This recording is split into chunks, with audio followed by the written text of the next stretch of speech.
back with another video, and this video is going to focus on defending in the modern 4-4-2. Now, before we start, please subscribe to the channel. It means a lot. I've been getting a lot of new subscribers, which is great. And please like the video and comment if you want to see any other concepts in play. So let's get right into it. So we're looking at the red team's defensive formation is a 4-4-2, and then playing against a 4-3-3 on the blue offensive team in possession. So the first few things I like to point out is a lot of times people associate a 4-4-2 as kind of an outdated formation, or just kind of obsolete.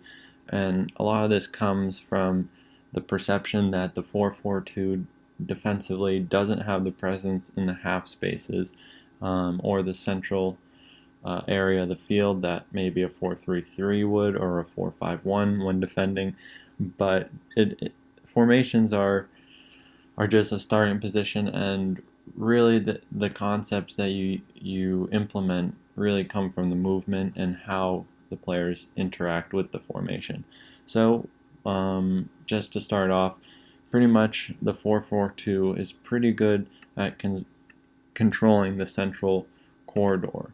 And I split it into two just to divide the field in half and to shrink the space of the central corridor, because each of these spaces will be about 15 yards, and that's a rough estimate. Some will be less, some will be a little more, but typically each vertical corridor is about 15 yards, which is a good reference point when shifting from side to side in your defensive formation.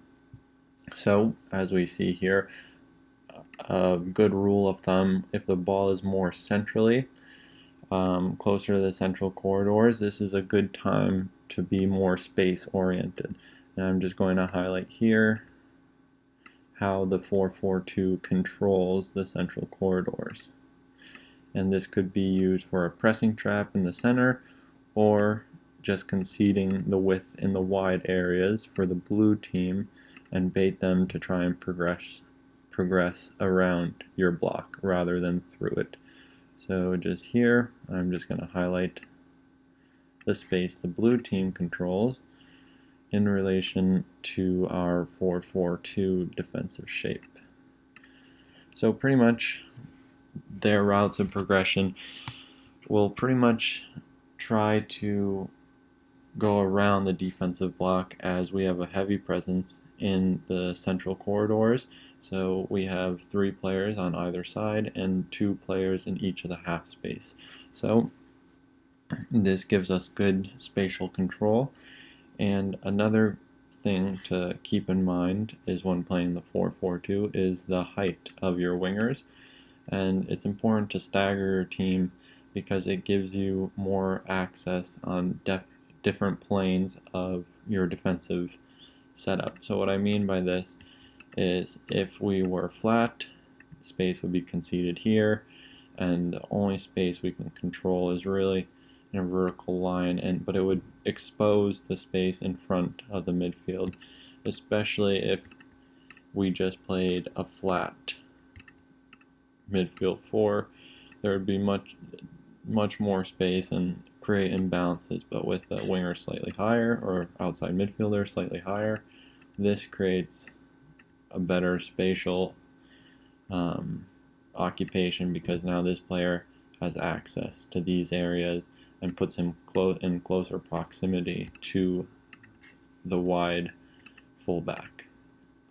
So one way we can also, one variation that Diego Simeone often uses, is using vertical partnerships. So if we're cutting off one line, so let's say the ball was played from the 5 to the 4 in the center backs, now we can cut off one pass. But when this happens, we can also have our weak-sided holding midfielder jump, and now our wide midfielder would just have to be a bit deeper, which is okay because the distance from him to the wide fullback on the weak side is still relatively short given the range of the pass that would have to be completed, giving him more than enough time to shift and get there to press. But now the staggering it does a few things for us that are particularly advantageous for our defensive system.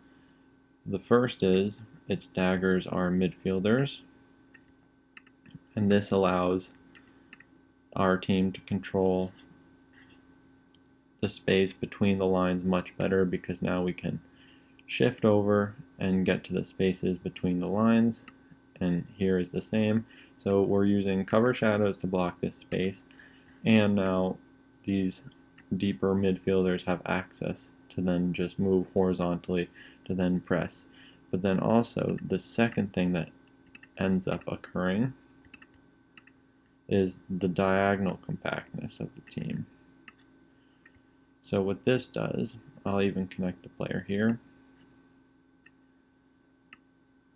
This allows us to then kind of make play predictable and force the blue team into playing into areas that seem open but may not be actually. So the fullback has no pressure, but when we see where the pressure is going to come from, it can isolate them very easily. So our next sequence of play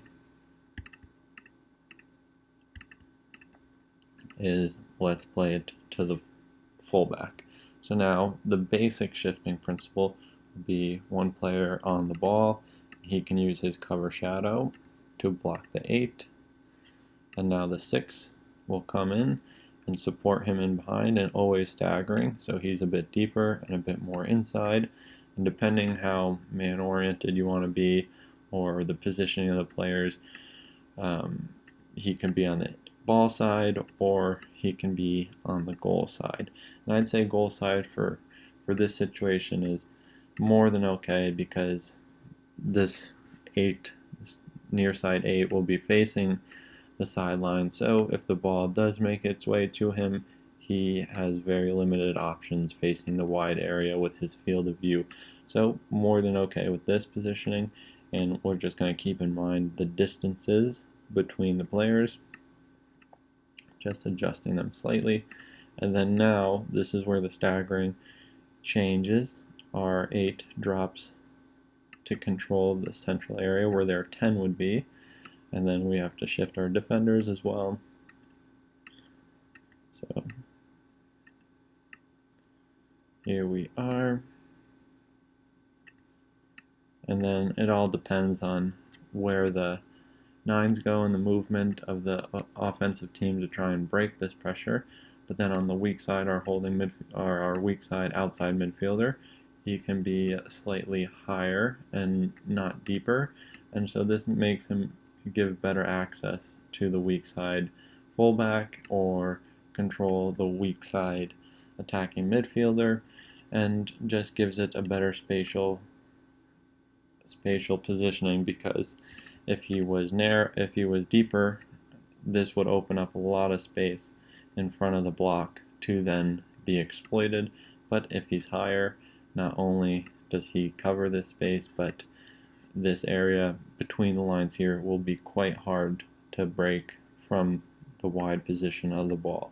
And these players over here, again, if the ball is able to be played across field, the defensive shape will have more than enough time to shift across and get there in time. So then we have our forwards next, and then this is where a little variability comes into play. So either our 9 can shift across to create access here, but that might leave the weak side center back but a difficult pass to play, and they could use their cover shadow even to prevent the pass to the 6.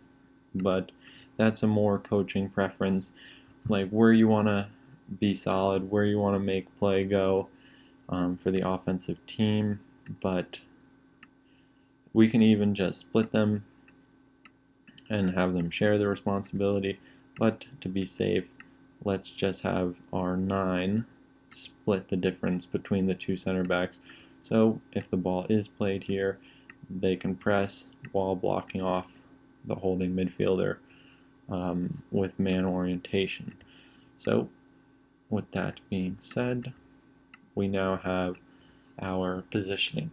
And one thing to keep in mind too is just a little bit of staggering as much as you can. Now this is very hard to train your teams to get used to, but it can be very advantageous. So what I just edited very quickly is now the staggering between the defenders and midfielders. And now we'll see this positioning between each of the players. So what this does is it puts the defenders and midfielders on different vertical lines of each other, and this gives them better spatial control.